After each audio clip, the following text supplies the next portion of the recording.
suis servi du peuple des Kriegers pour la capitaine Rovskin. Rovskin était dans un sale état et m'a demandé de continuer d'enregistrer son journal de bord via son chronologue.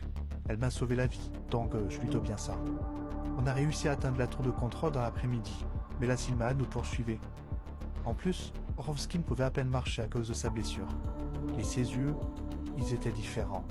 Elle semblait être de moins en moins elle.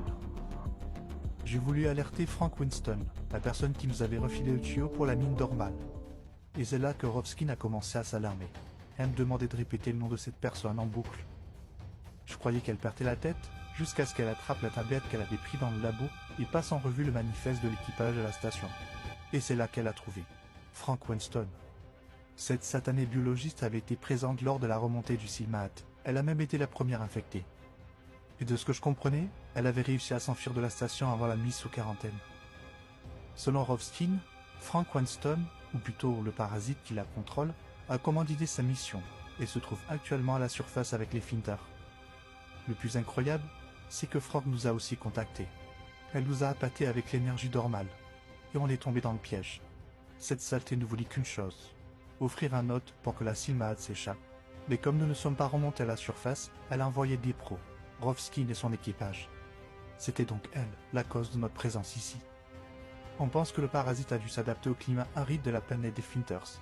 C'est pour cela qu'il a mis autant de temps à se manifester.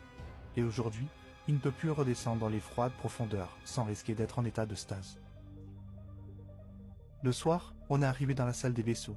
C'est là que Rovskin est devenue ingérable. Elle hurlait et se tenait la tête, et parlait en une langue que je reconnus difficilement, jusqu'à ce qu'elle prononce le mot « Yagona Finis ». Je reconnus ce mot. Il venait de ma planète, Klingeria.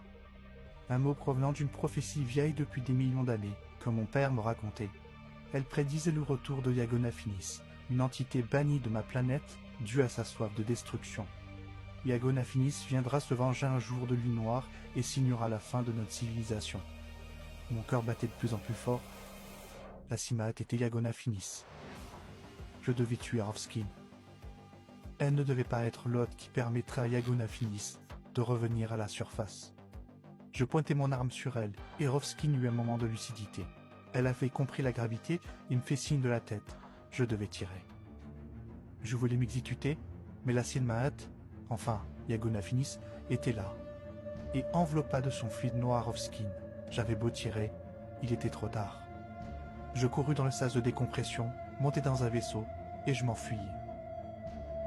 Je diffuserai ces enregistrements afin que toutes les planètes puissent se préparer. Je dois retourner sur ma planète Klingeria pour alerter les dirigeants. Nous devons monter une armée. Une guerre se prépare. Merci d'avoir suivi cette audio picture. D'autres histoires arrivent, donc abonnez-vous. Et encore merci pour les likes et les commentaires que j'ai reçus. Ça donne de la force et du courage. Bisous bisous.